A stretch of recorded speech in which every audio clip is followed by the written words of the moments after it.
River Plate dramatic win, Arsenal signs a Kenyan, veterans return for the Euros, where next for Hurricane, best versus worst team of the week, football roundup. You're watching Tricky Sport TV as I'm your host Marlo Frederick, and this is a weekly football report.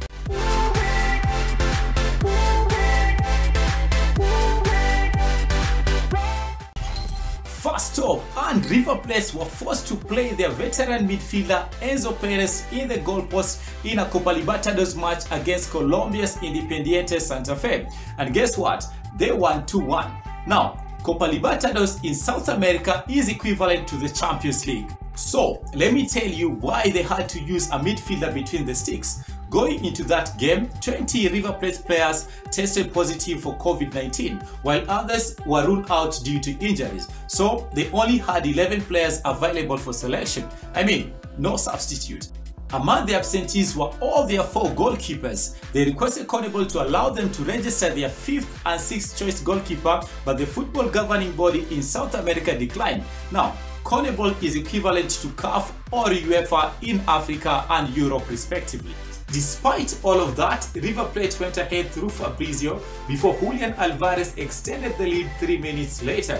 But fatigue crept in and they couldn't hold on to the 2-0 lead as Independiente Santa Fe scored in the 73rd minute through Kevin Osorio. Arsenal Academy signed Kenya wonder kid Leo Messi from West Ham United. The 10-year-old is expected to continue with his development under Arsenal Academy manager Pam Mertesacker, whom they hoist together with the number 9 shirt, his name written on it, before joining his new teammates in the Arsenal Academy training facility. The North London club is known for developing African players. Many came through the ranks and played first-team football for the Gunners. Good examples are Chuba Akpom, Alex Iwobi, and now fan favorite Bukayo Saka, though he chose England over Nigeria, but he's African. So we hope to see him follow the footsteps of these great players and play first-team football for the Gunners, and maybe, just maybe, choose Kenya over England. Fingers crossed. From us here at Tricky Sport, we say hongera sana, not only for becoming the first Kenyan to play for Arsenal, but technically Arsenal's first signing of the summer. Congratulations. Another African who made history in Europe is Barcelona's and Nigerian superstar Asisat Oshoala. She became the first African to win UEFA Women's Champions League following their convincing 4-0 win against Chelsea. Actually, that was not her first record in the competition. In 2019, she became the first African to score in the European competition final, a final in which they lost 4-1 to Lyon. In the same week, Kelechi Iheanacho, another Nigerian, set a new Premier League record by becoming the first player to score every day of the week: Monday, Tuesday, Wednesday, Thursday, Friday, Saturday, and Sunday in the same season. So, Tricky Sport family, going by the records that are being set by our brothers and sisters in Europe, do you see any African country winning the World Cup soon? Let us know in the comment section below. Next up, and Didier Deschamps announced his 26-man squad that will be heading to the Euros 2020. Most of them are familiar faces: Conte, Pogba, Griezmann, Mbappe and the likes, but there was a name that caught the eyes of many, and that name is Karim Benzema. The veteran striker has been out of the French squad for 6 years due to his infamous Mathieu Valbuena sextape. Critics have questioned Deschamps' decision to bring back Benzema, who was threatened to switch allegiance and play for Algeria, where his parents are from. They believe this may create problems in the dressing room. Football enthusiasts are also waiting to see if him and Giroud will leave their past personal problems behind and work together for the success of Les Bleus. Benzema once said that he shouldn't be compared to Olivier Giroud because he is Formula 1 and Giroud is go-kart. Giroud responded by saying that he was a go-kart but a world champion. Whether they will work together or not, we don't know. But one thing we know for sure is that Benzema will be a good addition to that French squad. He is France's best striker at the moment. Talking of managers recalling their veteran players, and Joachim Löw has recalled World Cup winners Thomas Müller and Mats Hummels for the upcoming Euros. The two, together with Jerome Boateng, who is not among the 26-man squad, were axed from the German national team after their dreadful World Cup campaign in 2018. Now, this is the best part. Germany and France are both in Group F together with the defending champions Portugal and Hungary.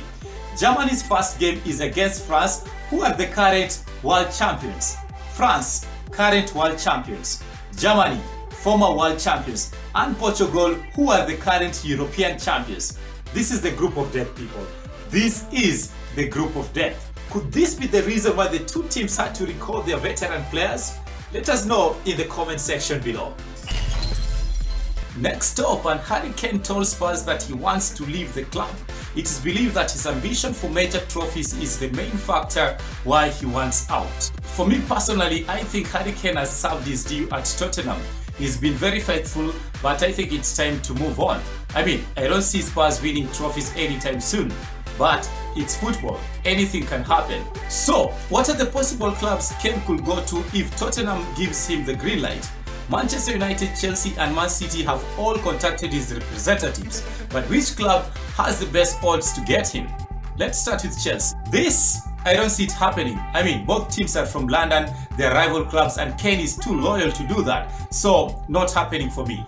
That leaves us with two teams, Manchester United and Manchester City. Man United, they have the money, but just like Chelsea, I don't see it happening. I mean, they recently extended Cavani's contract and promised him first-team football, so they can't just bring Kane in and tell Cavani to play second fiddle to him. So, can't happen, won't happen. Now, that leaves us with only Manchester City, and they have the money. I mean, it was only recently when their owner Sheikh Mansour promised to pay flight tickets for City fans who will be attending the Champions League final in Porto. So, money isn't a problem for the citizen. Secondly, they have arguably the best manager in the world. Thirdly, it is the only club that would guarantee him at least one silverware every season. Lastly, he recently told Gary Neville in an interview that he would love to play alongside a player like Kevin De Bruyne, calling him a special player. I mean, it depends on how you take it, but this is a big statement. So, Tricky Sport family, where do you see Harry Kane next? Let us know in the comment section below. And to my favorite segment of the show, and this week's worst team of the week is Barcelona. The Catalans lost 2-1 at home to 8th place Celta Vigo in a game that they needed a win to keep their La Liga title hopes alive, although Atletico Madrid won it in the end. This means that Barca finished outside top 2 for the first time since 2007-2008 season, when they also finished in 3rd place. On the other hand, the best team of the week is Juventus. The Bianconeri beat Inter Milan 3-2 in a game that they needed a win to keep their top 4 hopes alive, and they got the job done. Last stop, and it was a week that saw 6 new inductees into the Premier League Hall of Fame.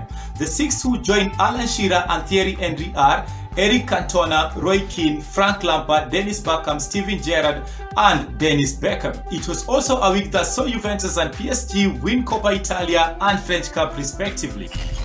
And that's it for today's weekly football report.